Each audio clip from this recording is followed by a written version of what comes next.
подробно доклад. Боравейки с смешното, ви казах толкова важни неща, много теоретичен. Благодаря още веднъж. Сега давам думата на Емилия Алексиева от Института за литература, която ще прочете доклад на тема "Времето и споменът в легендите на Георги Райчев". Темата на настоящата конференция е изключително благодатна за навлизане в сферата на човешкото съзнание и подсъзнание, за търсене на връзка с проблемите на времето, в което сме принудени да живеем. В своите спомени великият Федерико Фелини отбелязва, че идеята за неговия филм Амаркорд е тръгнала от американските комикси с техния герой Малкия Немо. Фантастичното в нарисувания кораб изплува по-късно в Амаркорд, т.е. филмът пречупва през съзнанието на твореца детството на едно момче. В автобиографичната си книга той отбелязва следното: хората, които живеят в няколко градчета, градове или страни и имат отношение към всеки един от тях, оставят навсякъде частица от себе си. Аз целият съм на едно място, в Рим. Бих могъл да кажа, че част от мен е в Римини, но не мисля така. Отнесох Римини със себе си и сега това е Римини от спомените ми.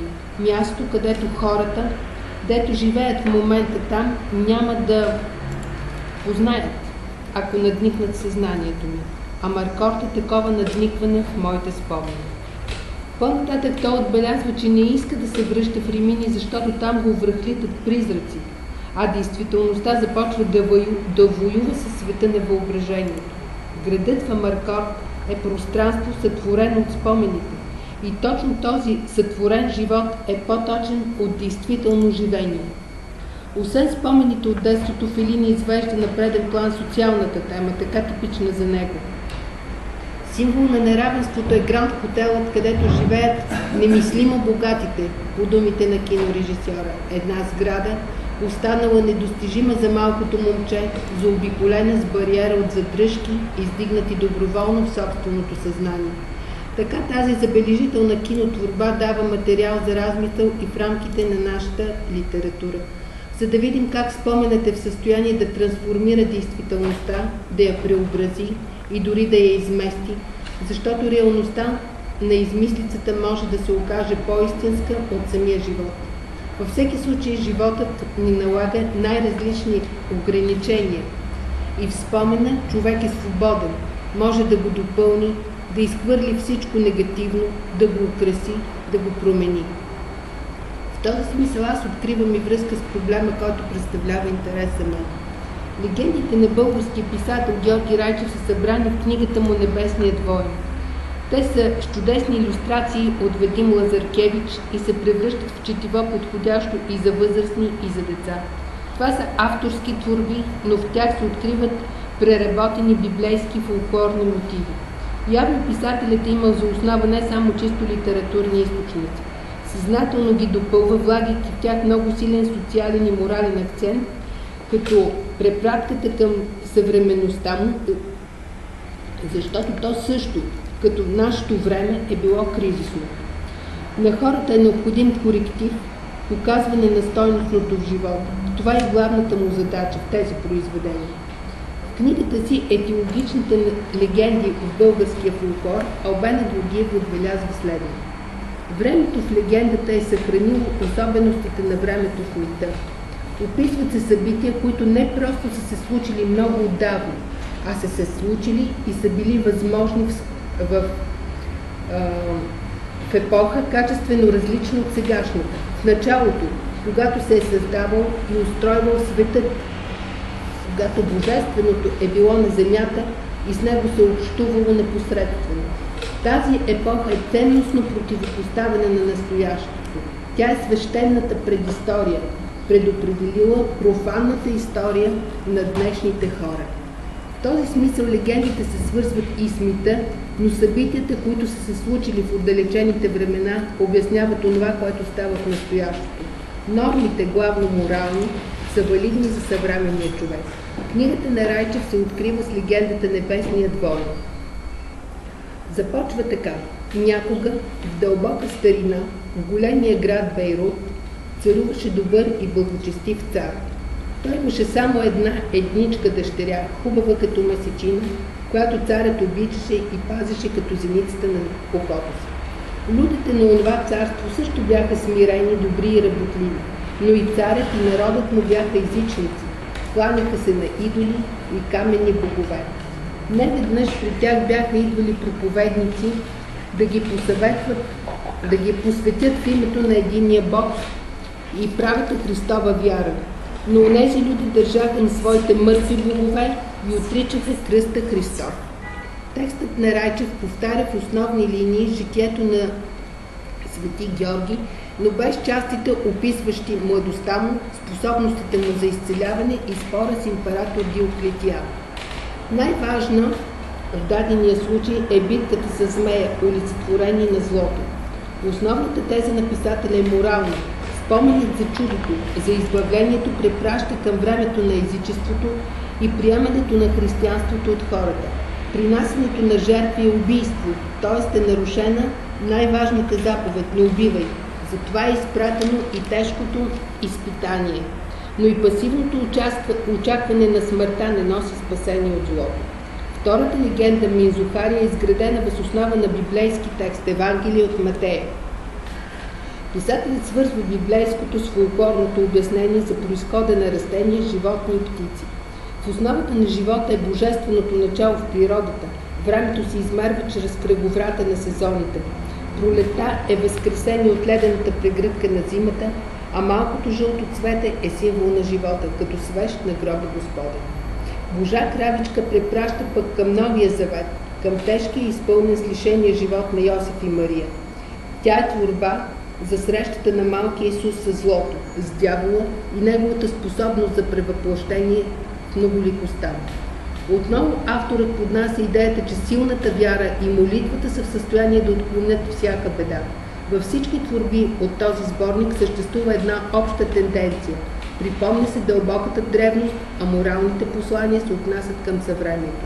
В легендата Светулки се открива препратка към Евангелие от Лука.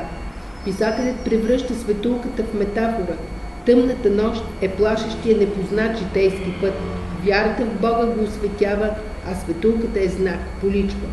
Богородична диня пък е смесица от Стария и Новия Завет, Евангелие от Лука и елементи от вълшебна приказка. Има една фраза, която се повтаря в легендите. За Бог невъзможни неща няма. Фантастичното също намира своето място. Великият код в Библията е онзи текст, който вдъхновява Райчев. Евангелието от Йоан е допълнено с фолклорната представа за кръсточовката. Малката птичка опитала се да извади гвоздиите от ръцете и краката на разпнатия Исус. Той е благославя, а тя напомня за страданието му. Но това е и авторовото послание. Не може да се забравят мъките, предателството, злото. Има ги на грешната земя и в миналото, и в настоящето, и в бъдещето. Фолклорното разбиране за справедливото наказание е отнесено към етиологичната легенда за произхода на трапетликата. Цялата природа притихва, смирява се пред страшната майчина болка на Мария след смъртта на Исус. Само трапетликата не хае и е наказана да трептят листата и ден и нощем. От библейския текст и фолклорното начало, вплетено в него, писателят извежда една морална максима. Не е възможно да си безучастен към чуждото страдание и да смяташ, че бездушието ще остане незабелязано и ненаказано. Ако обаче се обърнем към нашето време, ще се убедим, че тази максима не важи. Ежедневно сме свидетели на човешко безразличие. Другото е изключение. При това този проблем се задълбочава. Причината е в това, че патриархалното общество е било най-тясно обвързано с вярата. Следователно и табутата в него са действали.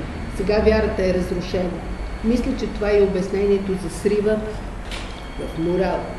В легендата Иринки на Душица Райчев разработва мотива за чумата. Творбата му тя е представена като зла жена, която не знае милост. Срещу нея е Господ. Той превръща мъртвото дете в цвете. Отново се внушава мисълта за възкресението. Смърт няма. В творбата Калинка се излиза от схемата на типичното за легендата. Тук по-скоро писателят използва поетиката на приказката. Вълшебството е водещо.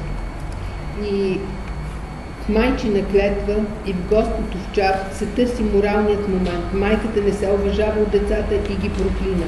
В другата легенда, напротив, показва се, че почита към старите хора носи добро и се възнаграждава.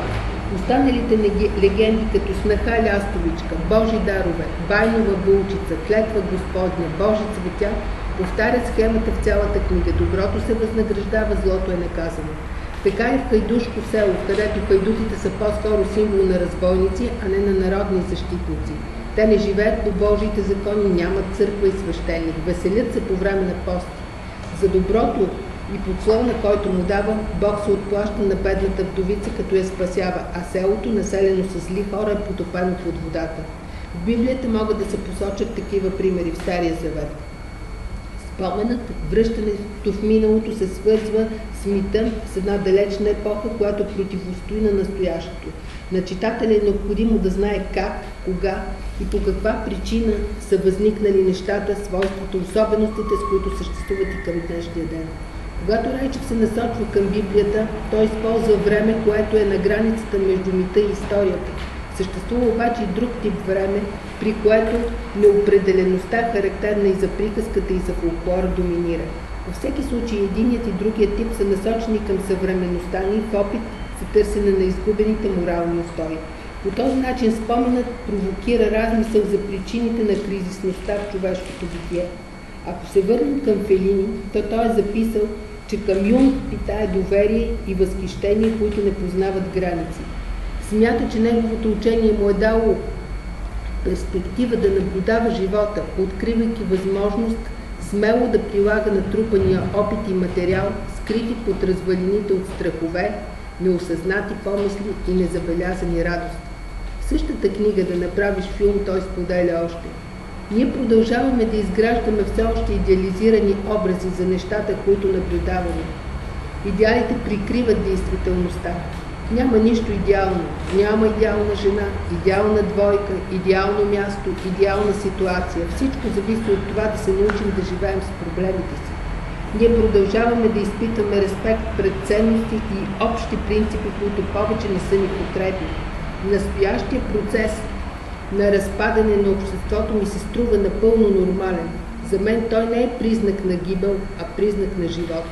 Животът се състои от преобразование. Край на цитата. Разбира се, всеки би могъл да се съгласи или не с великия кинорежисьор.